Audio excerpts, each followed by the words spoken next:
देवगढ़ के छोटे से शहर में एक पुराना टूटा हुआ स्कूल एक पहाड़ी पर अकेला खड़ा था।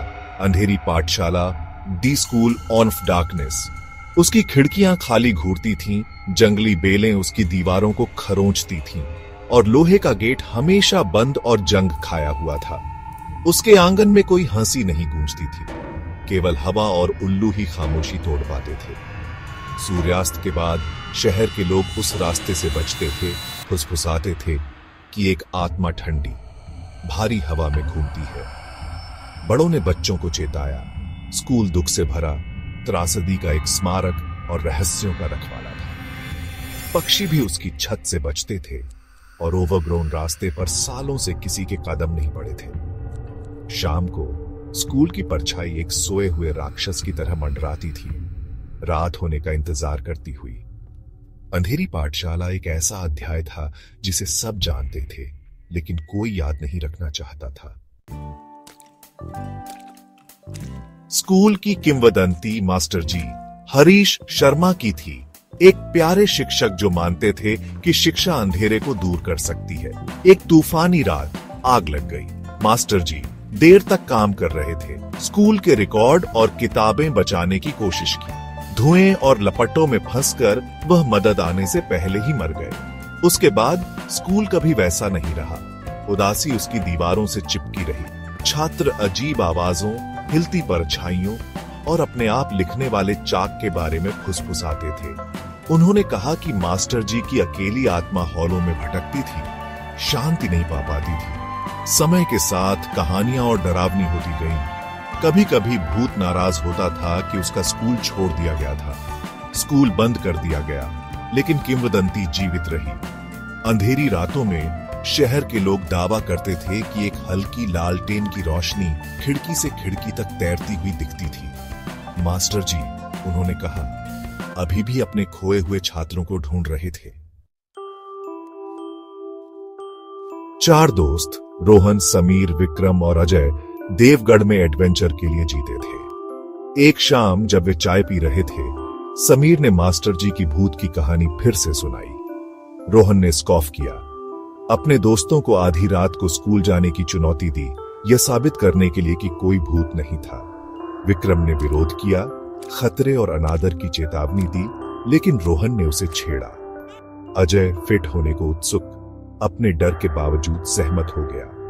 बहुत उकसाने के बाद समीर और विक्रम ने अनमने ढंग से चुनौती स्वीकार कर ली। उन्होंने आधी रात को मिलने, 1 घंटा अंदर बिताने और अपनी बहादुरी साबित करने की योजना बनाई। जैसे जैसे रात हुई, उत्साह डर में बदल गया। आसमान गहरा गया, चांद छिप गया और भूत की कहानी के लिए एक परफेक्ट रात शुरू हुई। चुनौती तय थी, 4 दोस्त, एक हॉन्टेड स्कूल और एक रहस्य जो अंधेरे में इंतजार कर रहा था। उनमें से कोई भी इस भावना से छुटकारा नहीं पा सका कि कुछ देख रहा था। आधी रात को दोस्त पहाड़ी के तल पर मिले, हाथ में टॉर्च लिए हुए। अंधेरी पाठशाला का रास्ता अंधेरे में ओवरग्रोन और डरावना था। लोहे का गेट जंजीर से बंद था, इसलिए उन्होंने टूटी हुई दीवार में एक गैप ढूंढा और अंदर घुस गए। जैसे जैसे वे मुख्य बिल्डिंग के करीब आए, हवा ठंडी होती गई। भारी लकड़ी के दरवाजे चरमराते हुए खुले, जिससे धूल और सड़ान से भरा एक हॉल दिखाई दिया। उनकी लाइटों ने दीवारों पर फीकी पड़ी ड्राइंग्स और ताजे हाथ के आकार के निशान दिखाए। अजय को पुरानी स्कूल रजिस्टर मिली। उसकी आखिरी एंट्री आग लगने की तारीख की थी। अचानक एक ठंडी हवा ने प्रवेश द्वार का दरवाजा बंद कर दिया, उन्हें अंधेरे में डुबो दिया। खामोशी पूरी थी, केवल उनकी तेज होती सांसों से टूट रही थी। उन्हें एहसास हुआ कि अब पीछे हटने का कोई रास्ता नहीं था। जैसे ही उनकी टॉर्च टिमटिमाकर बुझ गई, उन्हें अंधेरे में फंसा छोड़ दिया। पैनिक छा गया। रोहन ने एक माचिस जलाई और वे धूल और खाली डेस्क से भरे एक क्लासरूम में दाखिल हुए। सामने ब्लैक बोर्ड साफ था, एक खाली स्लेट। अचानक एक चाक का टुकड़ा अपने आप उठा और लिखने लगा। रोहान नाम कांपते हुए अक्षरों में दिखाई दिया। माचिस बुझ गई और नाम उनके दिमाग में चमकता हुआ लग रहा था। डेस्क चरमराने और स्लैमिंग करने लगे, जैसे कि अदृश्य छात्र खेल रहे हों। अफरा तफरी में वे रोशनी के लिए स्क्रैम्बलिंग करने लगे। सिर्फ यह पता चला कि रोहन गायब हो गया था। बाकी दोस्तों को डर ने जकड़ लिया, क्योंकि स्कूल का अंधेरा उन्हें घेर रहा था। किंवदंती अब सिर्फ एक कहानी नहीं थी। विक्रम, समीर और अजय ने रोहन को बुलाया, लेकिन केवल उनकी गूंज ने जवाब दिया। हताश होकर उन्होंने बाहर निकलने का रास्ता ढूंढने की कोशिश की। ठंडी दीवारों को महसूस करते हुए एक लयबद्ध टैपिंग गूंजा। एक शिक्षक का रूलर डेस्क पर। फिर एक कोमल आवाज ने बुलाया, समीर, यह तुम्हारे लेसन का समय है। समीर मंत्रमुग्ध होकर विक्रम की मिन्नतों के बावजूद आवाज की ओर चला गया। वह अंधेरे में गायब हो गया, जिसके बाद एक चीख और फिर खामोशी छा गई। अब केवल विक्रम और अजय बचे थे। हर कदम के साथ डर बढ़ता जा रहा था। स्कूल जीवित लग रहा था। उसकी परछाइयां बदल रही थीं, उसकी खामोशी सफोकेटिंग थी। चुनौती एक नाइटमेयर बन गई थी। दोस्तों को एहसास हुआ कि उन्हें एक एक करके बुलाया जा रहा था। मास्टर जी का भूत अपने नए छात्रों को चुन रहा था। विक्रम और अजय भागने को बेताब लाइब्रेरी में स्टंबलिंग करते हुए घुस गए। चांद की रोशनी डिकेइंग किताबों के शेल्फों के बीच लंबी परछाइयां डाल रही थी। दूर कोने में एक परछाई दीवार से अलग हो गई, एक लंबी पतली आकृति हाथ में रूलर लिए हुए। परछाई ने विक्रम की ओर इशारा किया और अचानक किताबें शेल्फों से उड़ गईं, उसे दफनाते हुए। अजय ने फ्रैंटिकली ढेर साफ किया, लेकिन विक्रम चला गया था।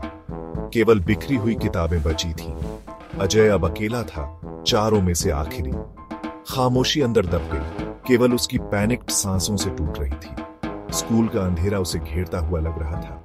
मास्टर जी का लेसन अभी खत्म नहीं हुआ था। अकेला और डरा हुआ अजय कॉरिडोर में बेतहाशा भागा। भागने का रास्ता ढूंढ रहा था। मुख्य दरवाजे नहीं हिले। वह निराशा में ढेर हो गया। एक हल्की फुसफुसाहट आई, अजय, तुम आखिरी हो, क्या तुम अपना होमवर्क नहीं लाए? उसके सामने मास्टर जी का भूत खड़ा था, पुरानी स्कूल रजिस्टर पकड़े हुए। पन्ने एक नई एंट्री पर पलटे। रोहन, समीर, विक्रम और अजय। एक एक करके मास्टर जी ने नामों पर क्रॉस लगाया, केवल अजय का नाम छोड़कर। डरो मत, भूत ने फुसफुसाया। उसकी आंखों में उदासी थी। क्लास शुरू होने वाली है। अजय चीखा, क्योंकि अंधेरे ने उसे निगल लिया। स्कूल का रहस्य पूरा हो गया था। रजिस्टर भर गया था और लेसन कभी खत्म नहीं होगा। सुबह हुई और अंधेरी पाठशाला हमेशा की तरह खामोश खड़ी थी। अंदर 4 टॉर्च और 4 नामों पर क्रॉस लगी एक खुली रजिस्टर ने कहानी बताई। दोस्तों को फिर कभी नहीं देखा गया। वे स्कूल के हॉन्टेड इतिहास का एक और अध्याय बन गए। शहर के लोग नई आवाजों के बारे में फुसफुसाते थे। मास्टर जी की आवाज। लड़के लेसन दोहराते हुए। मास्टर जी बुरे नहीं थे, बस अकेले थे। उन छात्रों की लालसा करते थे जो कभी नहीं जाएंगे। किंवदंती एक चेतावनी बन गई, दुख का सम्मान करो और जिज्ञासा से सावधान रहो। स्कूल इंतजार करता है धैर्यपूर्वक अगले विजिटर का। शायद देर रात तुम्हें एक कोमल आवाज अपना नाम पुकारते हुए सुनाई देगी। क्या यह रजिस्टर में एक पन्ना पलट रहा है? मास्टर जी हमेशा नए छात्रों की तलाश में रहते हैं। क्या तुम सुन रहे हो? क्लास शुरू होने वाली है।